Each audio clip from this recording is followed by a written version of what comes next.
अब अपने कर रहे हैं, सबसे पहले अपने निकाल रहे हैं घन। क्या निकाल रहे हैं? घन। घन को हम इंग्लिश में कहते हैं क्यूब। क्या कहते हैं? क्यूब। घन को इंग्लिश में क्या कहते हैं? क्यूब। घन क्या होता है?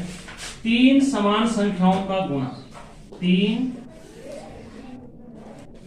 समान संख्याओं का गुणा।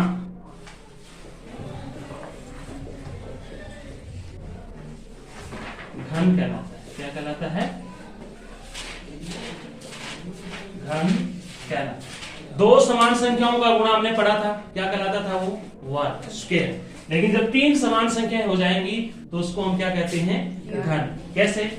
जैसे देखिए 0 गुणा 0 गुणा 0, तीन एक जैसी संख्याएं हैं तो इसका रिजल्ट क्या आएगा? 0। तो 0 का घन क्या होता है? 0। इसी तरह से 1 गुणा 1 गुणा 1 बराबर कितना आएगा? 1। तो 1 का घन कितना होगा?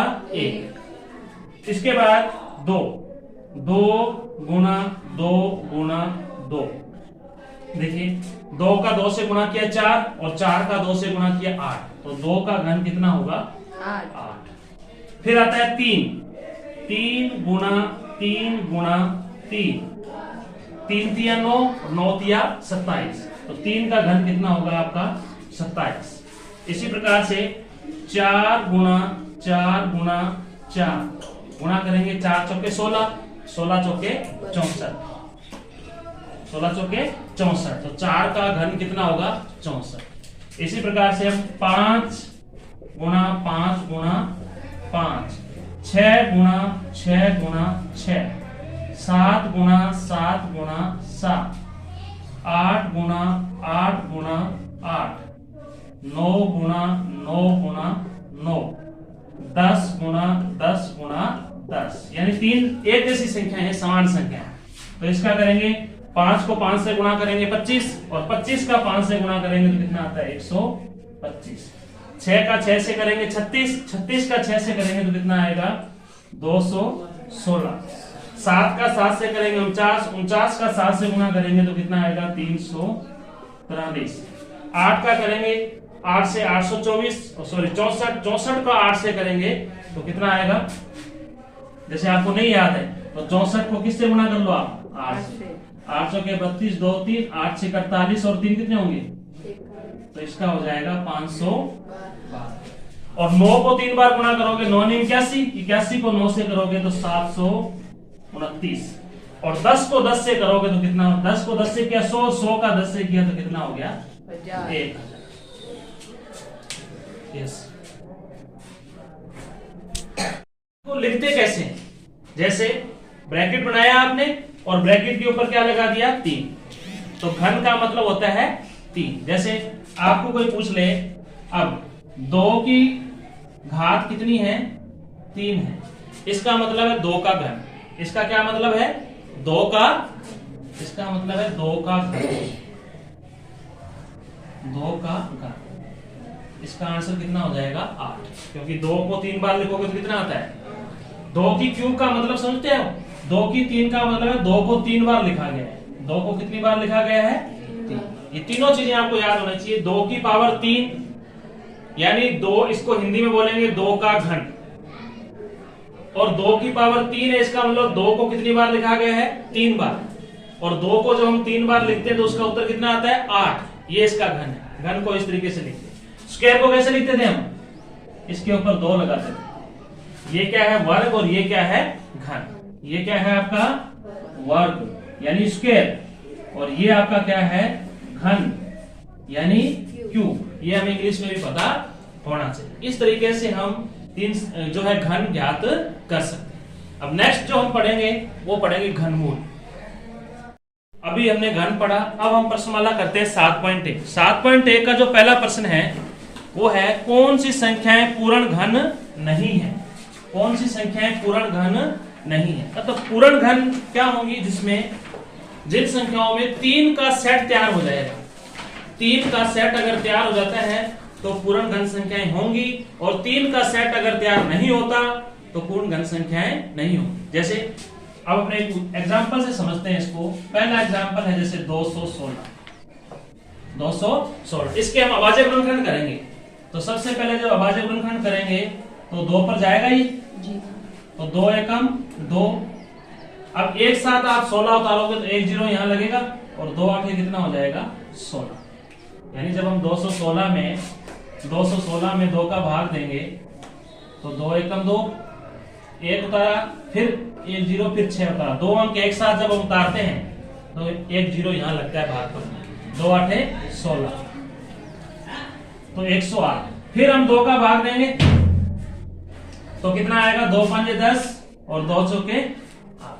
फिर हम 2 का भाग देंगे तो कितना आएगा 27। अब 27 में 3 का भाग देंगे। कितने का भाग देंगे 3 का। तो 3 में कितना हो गया 27। फिर 3 का भाग देंगे कितना आया 3, और फिर 3 का भाग दिया कितना आया 1।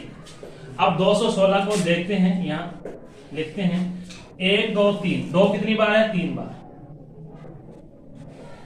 3 कितनी बार है 3 बार। 3 गुणा 3 गुणा 3। अब हम देखते हैं, हमें ये चेक करना है क्या ये संख्या पूर्ण घन है या नहीं। पूर्ण घन है या नहीं। अगर संख्याओं का जोड़ा संख्याओं ट्रिपलेट बनता है, ट्रिपलेट का मतलब 3 एक जैसी संख्याएं बन रही हो तो वो पूर्ण घन है, नहीं तो नहीं। क्या 2 3 बार है जी। है 3 3 बार है जी। तो ये पूर्ण घन संख्या है, क्योंकि 2 भी 3 बार आ रहा है और 3 भी 3 बार आ रहा है। तो यह संख्या पूर्ण घन है। यह संख्या पूर्ण घन है। क्लियर है ये। अब इसी का एक हमें वर्गमूल निकालना हो, इसी का क्या निकालना हो वर्गमूल, तो जैसे घनमूल निकालना हो तो घनमूल में क्या होता है 3 में से एक संख्या को बाहर लेना होता है। वर्गमूल में क्या होता है 2 में से 1 को बाहर ले रहे थे अपने। इसमें क्या लेना है आपको, जैसे 3 का सेट है ना ये, इसमें से 1 2 बार आ जाएगा, और यहां 3 का सेट है ये, इसमें से एक संख्या बाहर आ गई। कितना बार आ गया 3, तो 2 3 कितना हो गया 6। तो 216 का घनमूल कितना होगा 6 होगा। 216 का घनमूल कितना होगा 6 होगा। और इसको घनमूल का चिन्ह क्या होता है, घनमूल का चिन्ह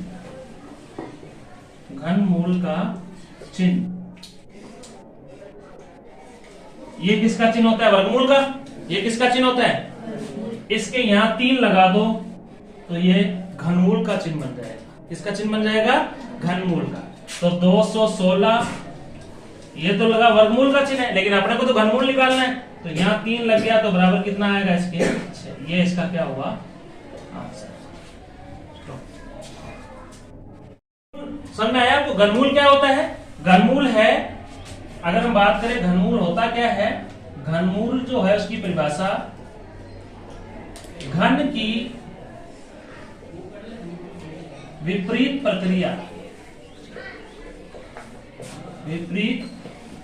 प्रक्रिया घनमूल कहलाती है। घनमूल इंग्लिश में बोलते हैं इसको क्यूब रूट। क्या बोलते हैं इसको क्यूब रूट। इस तरीके से हम घनमूल की परिभाषा को पढ़ सकते हैं। जैसे आपने देखा 6 का वर्ग कितना होता है 216, लिखवाया आपको 616। तो 616 का अगर हम घनमूल निकालें तो कितना होगा 6। यानी इसको क्या पढ़ा हमने, 6 का घन कितना होता है 216, और 216 का क्यूब निकालें तो वो किसके बराबर होगा 6। इसी तरह से अगला प्रश्न हम लेते हैं 128। क्या है अपने पास 128। देखिए सेकंड क्वेश्चन है आपके पास 128। 2 का भाग देते हैं तो कितना आएगा 2 6 12 और 2 चौके 8। फिर 2 का भाग देते हैं तो कितना आएगा यहाँ 32। फिर 2 का भाग देते हैं तो कितना आएगा यहाँ 16। फिर 2 का भाग देंगे कितना आएगा 8। फिर 2 का भाग देंगे कितना आएगा 4। फिर 2 का भाग देंगे कितना आएगा 2। फिर 2 का भाग देंगे कितना आएगा 1। ये हमने 128 के अभाज्य गुणनखंड किए। अब हम देखते हैं कि क्या 3-3 का समूह बन रहा है संख्याओं का। देखिए इसका बन रहा है, इसका बन रहा है, क्या इसका समूह बन रहा है 3 के साथ? नहीं। अकेला बच गया ना तो इसका मतलब ये पूर्ण घन नहीं है। इसके 128 के जब आपने टुकड़े किए तो 2 इंटू 2, 2 इंटू 2 इंटू 2 इंटू 2, तो इस सेट, ये सेट बन गया एक 3 का, ये सेट बन गया, लेकिन इसका सेट नहीं बना, इसके साथी कोई नहीं है, अकेला बच गया ना तो इसका मतलब जब अकेला बच जाए या 2 बच जाए तो वो पूर्ण घन नहीं है। तो इसको आप क्या लिखेंगे, यह पूर्ण घन नहीं है। कोई पूछ ले क्यों नहीं है? क्योंकि इसमें 2 के साथी कम है, 2 साथी कम है ना 2 के साथ। अगर 2 के साथ 2 और जोड़ दें, अगर इसके साथ क्या करते हैं अपने 2 गुणा 2 गुणा 2 कर दें तो ये पूर्ण घन बन जाएगा। तो आपको ये याद रखना है, ये पूर्ण घन क्यों नहीं है? क्योंकि 2 बचा, इसका 3 समूह, 3 संख्याओं का समूह नहीं बन रहा, इसलिए 128 पूर्ण घन नहीं है। इसी तरह से अगला सवाल है 1000। क्या है अपने पास? 1000। देखिए 1000, अपने 1000 के क्या करेंगे अभाज्य गुणनखंड, तो 2 पर जाएगा, ये जाएगा, कितना आएगा यहाँ 500, कितना आएगा। फिर 2 पर जाएगा, कितना आएगा 250। फिर 2 पर जाएगा तो 125। अब 2 पर नहीं जाएगा, अब जाएगा ये 5 पर, तो कितना आएगा यहाँ 25। फिर 5 पर जाएगा, कितना आएगा 5, और फिर 5 पर जाएगा, कितना आएगा। अब देखते हैं 1000, क्या इसमें 3 संख्याओं के एक जैसे समूह बन रहे हैं? देखिए 2 के तीनों समूह बन गए और 5 के भी तीनों समूह बन गए, तो इसका मतलब ये संख्या पूर्ण घन है। तो आप इसको कैसे लिखेंगे? अब इसको लिखने का तरीका यही कि 1000 बराबर 2 गुणा 2 गुणा 2 गुणा 5 गुणा 5 गुणा 5। आपने देखा 2 भी 3 बार है और 5 भी 3 बार है, इसका मतलब 1000 जो है पूर्ण घन संख्या है। और अगर इसका हमें घनमूल निकालना हो, 1000 का क्या निकालना हो घनमूल, तो इस 3 वाले सेट में से 1-2 बार आ जाएगा और इसमें से 5 बार आ जाएगा, तो 5 दूना कितना हो गया 10। तो 1000 का घनमूल, 1000 का घनमूल कितना हो जाएगा 10। इसको अगर और तरीके से लिखें तो 1000 को इसमें लिखा, यहाँ 3 लगाया, बराबर कितना हुआ 10। तो 1000 का घनमूल कितना हो गया 10। Thank you.